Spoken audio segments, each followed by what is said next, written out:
Je suis Marie-Michel Filion et je suis médiatrice interculturelle au service d'intégration linguistique et d'éducation interculturelle du CSS Marie-Victorin. Pendant 3 années scolaires consécutives, mes collègues et moi, on a accompagné plus d'une trentaine d'enseignantes du primaire, du secondaire et de classes de francisation aux adultes du Centre de services scolaires Marie-Victorin dans la réalisation du projet Voix migrante. Le projet Voix migrante, c'est un projet qui consiste à faire vivre aux élèves des ateliers d'expression identitaire plurilingue.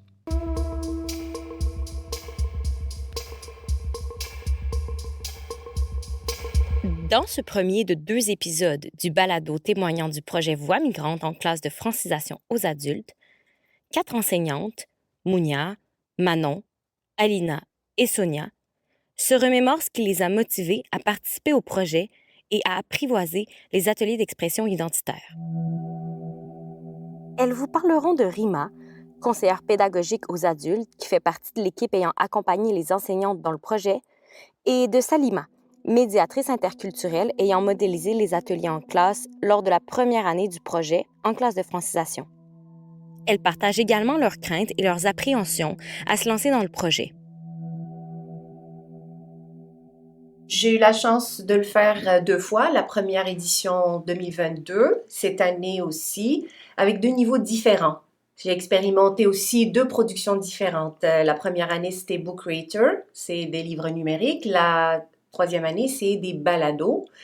Et d'une expérience à une autre et d'un niveau à un autre, c'était complètement différent et enrichissant aussi. J'ai vécu 2 expériences complètement différentes, mais je dirais la deuxième expérience, il y avait plus de vécu, il y avait plus d'essais-erreurs qui ont été faits. Donc, j'ai appris des choses à faire et à ne pas faire. Pourquoi aussi la deuxième année plus la première année, ça a été une expérimentation. La deuxième année, ce que je voulais, pourquoi je voulais le faire, le refaire, euh, surtout en sachant que je m'embarquais avec un niveau très débutant. C'était un défi en fait. Je me suis dit, tiens, je vais les faire pratiquer le français différemment parce que l'idée de départ, c'était que Riban nous avait proposé de faire écrire d'abord avant de faire des balados, c'est-à-dire travailler 2 compétences et la production écrite et la production orale sur 2 niveaux qui se suivaient, niveau 3 un peu débutant, niveau 4 un début de niveau intermédiaire. Alors, ce qui a été vécu, ce qu'on remarque en classe, l'élève, il s'exprime en français, mais avec des situations préétablies que nous lui imposons. Alors, il est toujours dans une situation encadrée où il va reproduire un vocabulaire qu'on lui donne. Tandis qu'au niveau du projet ou de l'écriture identitaire, ce qui arrive, c'est que ce sont ces mots à lui qu'il va ressortir dans sa langue, qu'il va transformer. Moi, je ne vais pas dire traduire, mais c'est un processus de transformation linguistique qui s'opère dans son cerveau par ce passage de la langue maternelle à la langue seconde ou la langue d'écriture choisie. Alors, à ce moment-là, sa posture change, même son regard s'illumine. Ce n'est plus un français ou des structures figées qu'il va reproduire, mais c'est des structures personnelles qui proviennent de son cerveau et qu'il va retransmettre. Et pour moi, vraiment, c'est toute une aventure. J'appelle ça une aventure scripturale. C'est un petit peu ce processus-là qui m'a interpellée pour le refaire et le revivre une deuxième fois. La première année, en faisant ce projet-là, je m'étais aperçue qu'il se laissait aller, qu'il pouvait se permettre de jouer avec la langue, justement en cherchant à transmettre un message qu'ils avaient dans leur tête, dans leur cœur, en français. Donc, c'est la raison pour laquelle je l'ai faite la deuxième année, encore une fois. On a eu des partages en classe qui étaient complètement incroyables. C'était devenu quasiment une thérapie de groupe. Parce que quand ils lisent leur texte, ils s'aperçoivent que, oh mon Dieu, mais mon voisin que je connais pas vraiment, mon collègue, il vit la même chose que moi. Donc, ça a créé des situations de partage incroyables où même nous, on avait de la difficulté à rester sans pleurer, mettons. Mais les étudiants sortaient de là comme plus légers, plus libérés de certaines choses. Donc, il y avait cet aspect du processus de l'immigration qui est difficile à vivre quand tu es seul à vivre ça. Mais quand tu le partages avec d'autres, ça devient moins lourd à porter. Puis cette année, on a vécu à peu près la même chose. On a dû présenter les sujets qui s'en venaient pour pouvoir préparer les étudiants et pas mais là, je vais être mise devant quel quel sujet qui va venir me perturber. J'ai choisi de faire le projet Voix migrantes parce que je crois que c'est bénéfique pour les élèves de faire autre chose que le programme. Ça leur permet de développer d'autres compétences et ça permet aux élèves aussi de s'ouvrir et d'aller travailler des petites émotions parfois, donc qui sont plus difficiles à travailler en classe quand on travaille le logement, la santé. Donc, on entre plus en profondeur dans des sujets délicats parfois pour les élèves. Et pourquoi je recommanderais de faire ce projet? Parce que c'est une explosion d'émotions, de partager ça avec nos élèves, c'est vraiment très touchant. Ça nous touche profondément de voir à quel point les élèves sont capables de s'ouvrir à nous, que ce soit par l'écriture ou lorsqu'ils vont raconter ce qu'ils ont écrit. L'an passé, on a vécu le projet à 3 enseignantes. Cette année, on l'a vécu à 2 enseignantes dans le trio. Mais Alina dit qu'on pourrait le faire à 2. Je crois même qu'on pourrait le faire seul en fonction de notre aisance parce qu'on a une particularité ici, on travaille en trio. Donc, si nos 2 autres collègues ne sont pas à l'aise de parler de ces sujets-là avec les élèves, bien, je pense que quelqu'un peut décider de le faire seul et de faire de l'écriture identitaire quand même, si on se sent équipé et capable aussi de recevoir toutes les pleurs, toutes les émotions qui vont sortir de l'élève. Et parfois, c'est aussi des silences. Et les silences parlent beaucoup. Donc, c'est un silence dans la classe et tout le monde respecte ce silence-là. Le bénéfice de travailler à 2, c'est le soutien moral et c'est plus facile aussi pour la logistique. On peut se partager des sujets. Il y a des sujets peut-être avec lesquels on est moins à l'aise. Donc, peut-être que ma collègue Sonia faisait un sujet que moi, je n'abordais pas ou vice-versa pour se permettre là, d'être vraiment à l'aise avec le sujet dont on allait parler avec les élèves. Je dois reconnaître que j'ai eu quelques peurs car nos élèves sont de nouveaux arrivants au Québec, des élèves qui ne maîtrisent pas la langue comme native. Je savais que le plus grand défi serait d'exprimer des sentiments, de souvenirs. Je remarquais que nos élèves ne sont pas prisonniers de leur langue maternelle et que l'apprentissage d'une langue seconde ne fera pas s'écrouler leur monde. Au contraire, l'apprentissage du français sera pour eux le pont entre la culture d'origine de la famille et la culture de la société d'accueil. Je recommande ce projet parce que c'est très, très stimulant. La première édition, quand on m'a dit que les élèves vont écrire des textes, j'étais surprise qu'on ait pensé à ce projet-là avec des élèves de francisation qui sont quand même assez débutants. Je me suis dit, est-ce qu'ils vont réussir à écrire quelque chose? J'avais vraiment peur que le projet soit un flop. Je dis, mais ils sont même pas capables de faire une phrase ou 2 phrases correctes en racontant leur journée au passé composé. Imagine se raconter des expériences de vie. Honnêtement, j'avais vraiment peur qu'ils sachent pas. C'est pas la bonne volonté qui leur manquait, ils voulaient partager, mais j'avais peur qu'on fasse juste du comment on appelle ça, du Google Translator, qu'on commence à traduire et corriger Google Traducteur. Mais quand même, ils sont sortis et puis ils sont allés avec des phrases de base pour s'exprimer. Non, j'étais très, très, très surprise. Ma deuxième appréhension au niveau de la 3e édition, c'est les balados. J'avais peur qu'ils ne puissent pas prononcer, surtout c'était un niveau débutant. L'écriture, je me suis dit, c'est bon, là, je sais comment contourner le piège des traductions et tout ça. Mais j'avais vraiment peur qu'au niveau de la prononciation, que ça ne sorte pas.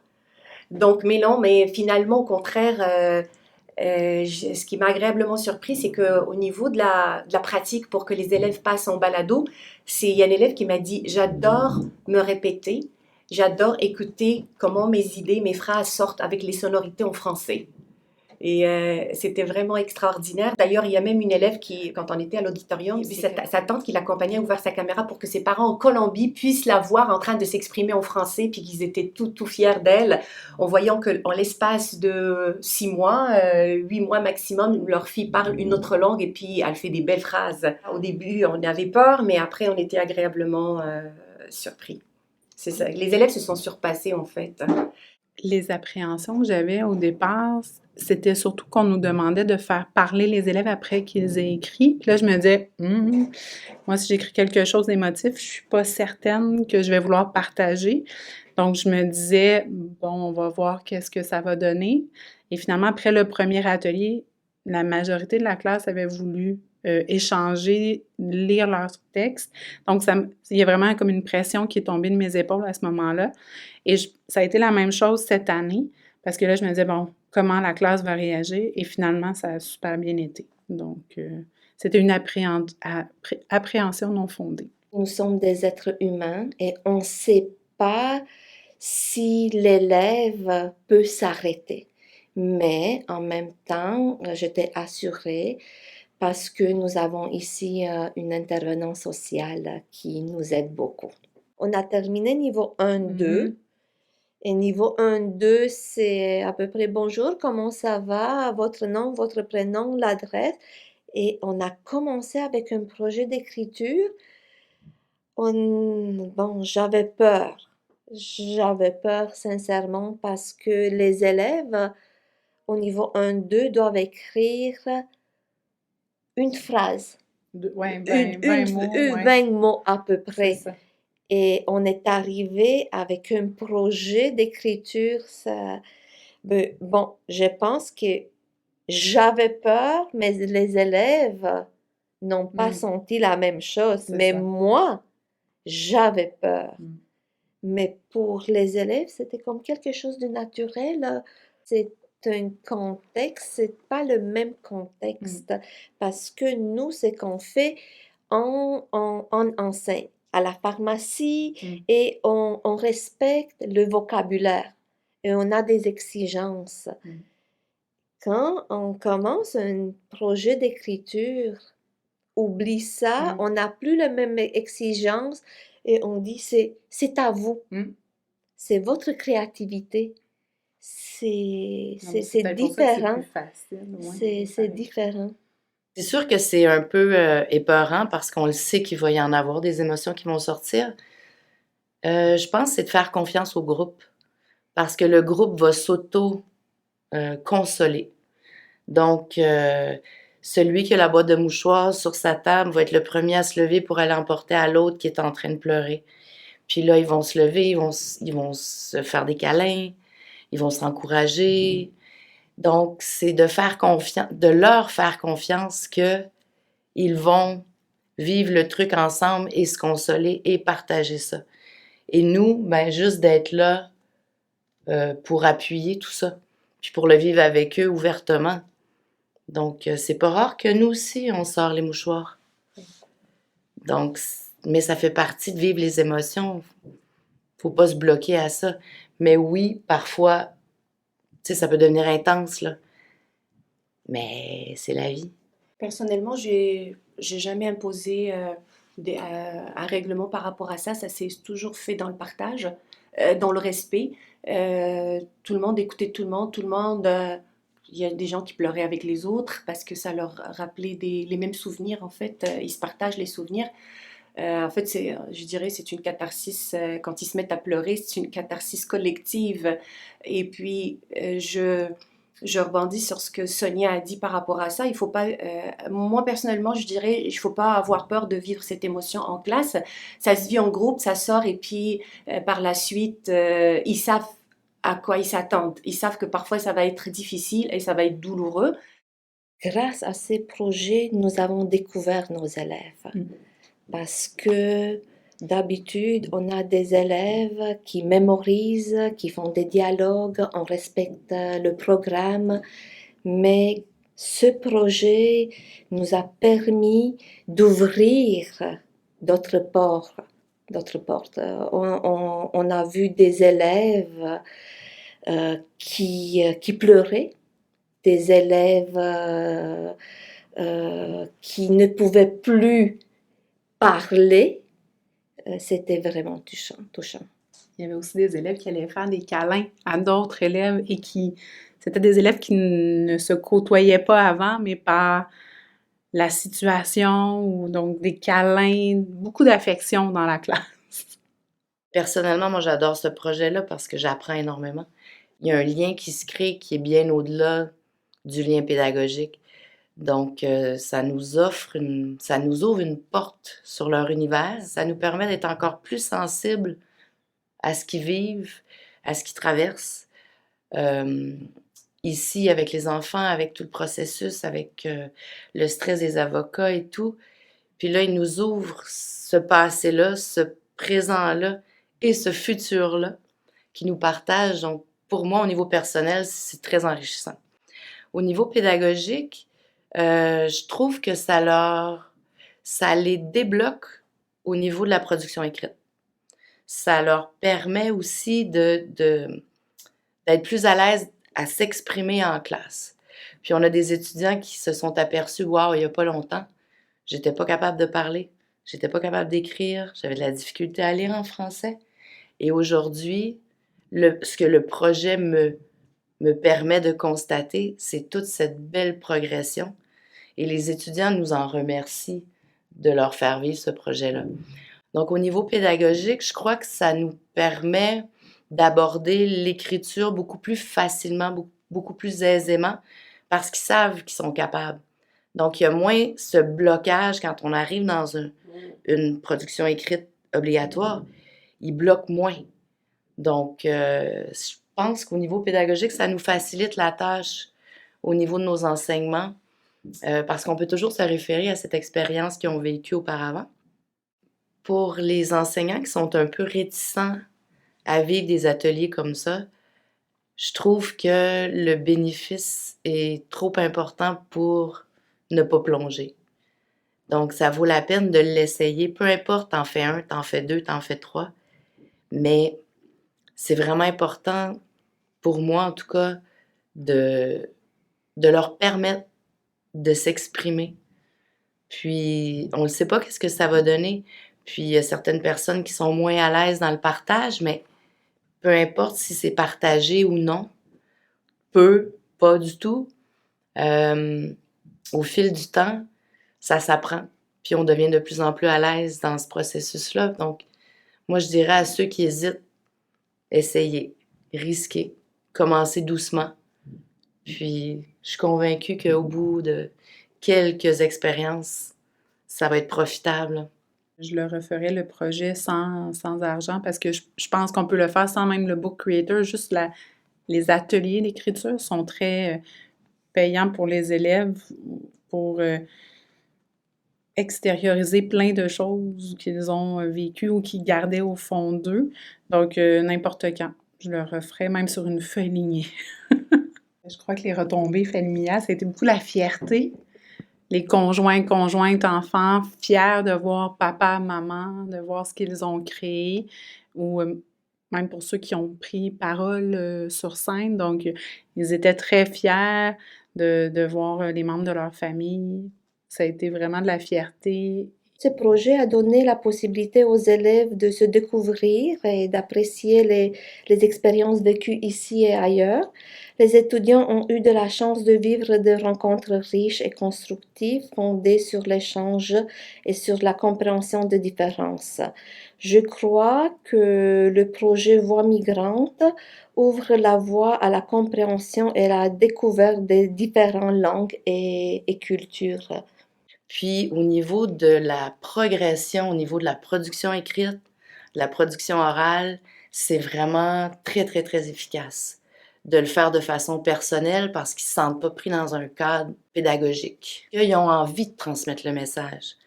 Donc là, ils fouillent dans le dictionnaire, ils cherchent les synonymes, ils cherchent la bonne structure, ils découvrent des mots de vocabulaire qu'ils n'auraient jamais découvert autrement. Parce que là, l'expression, l'image qu'ils veulent transmettre est trop importante pour pas chercher comment la transmettre. Donc, ça fait des résultats incroyables. Les retombées du projet par rapport, comment les élèves le vivent, ça amène un sentiment ils sont valorisés, il y a un grand sentiment d'estime de soi. Je pense à mon étudiante qui était vraiment très fière qu'après seulement 6 mois qu'elle s'exprime en français, elle voulait partager ça avec ses parents en Colombie. Elle Elle s'est filmée en direct via vidéoconférence pendant le gala. Donc, ses parents ils ont pu assister au gala via WhatsApp et ils ont pu voir comment, bien sûr, ils étaient fiers de voir leur fille s'exprimer en français.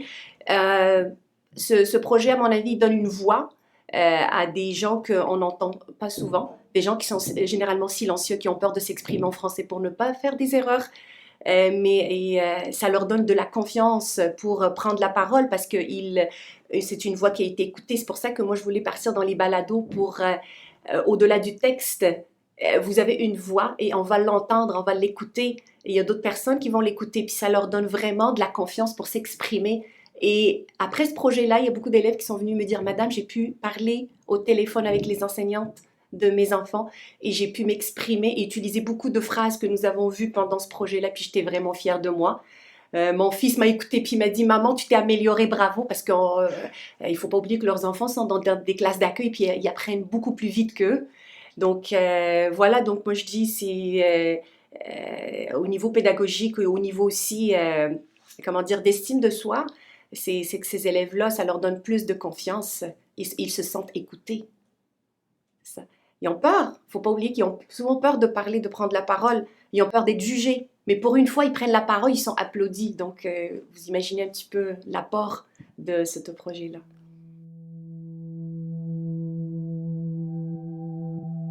J'aimerais amener à ma mère au Québec parce qu'elle est méritante de tout ce qu'elle a fait pour moi.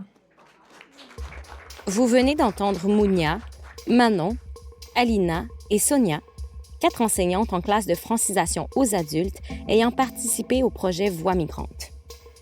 Dans le prochain épisode, les enseignantes vous partagent les nombreuses stratégies qu'elles ont mises en place pour adapter les ateliers au niveau de maîtrise de langue de leurs étudiants et étudiantes et pour surmonter les défis qu'elles ont rencontrés en classe. Elles mettent aussi en lumière les retombées du projet, tant pour leurs élèves que pour elles-mêmes, que pour les familles et autres personnes de la communauté qui ont eu le privilège de lire ou d'entendre les partages de nos étudiants et étudiantes. Bonne écoute!